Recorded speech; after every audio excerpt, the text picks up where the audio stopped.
However, I'll be looking at Tales of Asura from the Webtoon Legends contest. I'm not going to actually read this one. This one's by Just Roy. They didn't finish the three chapters, and their description here does not have capitalized sentences, and it's a lot of lore. But what I wanted to get out of this one was to actually just talk about why I like reading some of the entries that don't have many views, probably will get disqualified because, no third chapter. And a bit how I wish I'd read a lot of the Canvas entries before I started my comic, which wouldn't have been that actually feasible since I had no time. I was racing to crank my own comic out. But I tend to read more of the webtoon comics or more finished and polished team-made manhwas and mangas that are out there.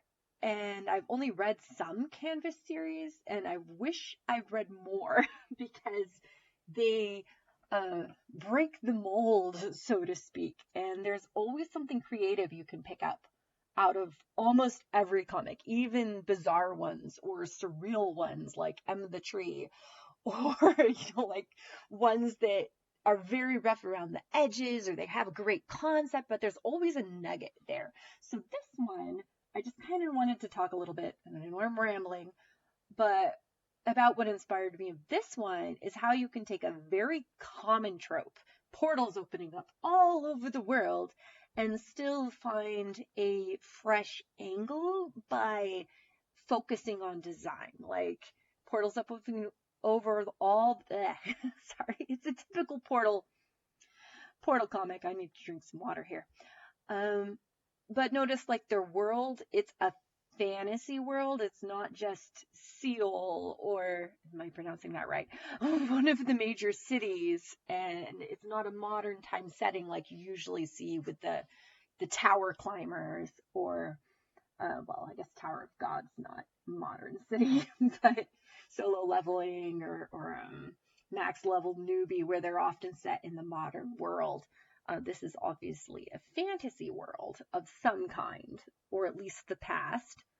And they stay pretty consistent in keeping other architecture. I mean, they're probably pulling in some 3D stuff, but it's not just your basic city. And I do like their little effects. They have lightning effects, fire effects, all sorts of things, and that all their monster designs are kind of interesting. I don't know if they're referencing real ones out there or not, but they're not all the same type. They're very different species. You've got bee species, ox species, alligator, baboon-like this one where it introduces some monsters.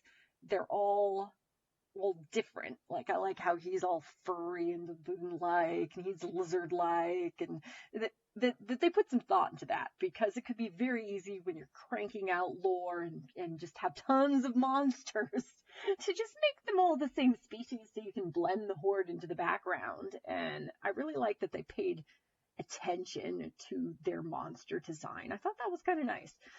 And then there is one more panel I wanted to talk about here. I know I'm mostly just kind of talking about comics in general rather than specifically their Tales of Asura comic, but there was one panel that also I found kind of inspiring, which was this one too, actually. I liked the bee, the spider, like they're again not the same type.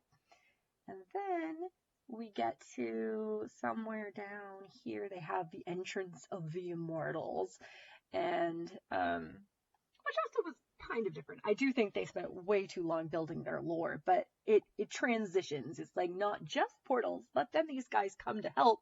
And again, they're all very different. They're not just all humans. You've got a Thor-like guy with a hammer. You've got some guy with, I don't know, seaweed tendrils. It's pretty interesting. And then it almost is superhero inspired. I feel like this, they might read a lot of superhero comics, because it does seem like, the entrance of the Fantastic Four, any sort of very different superheroes, where they're paying attention to everybody has their own weapon, everyone has their own design, everyone has their own style.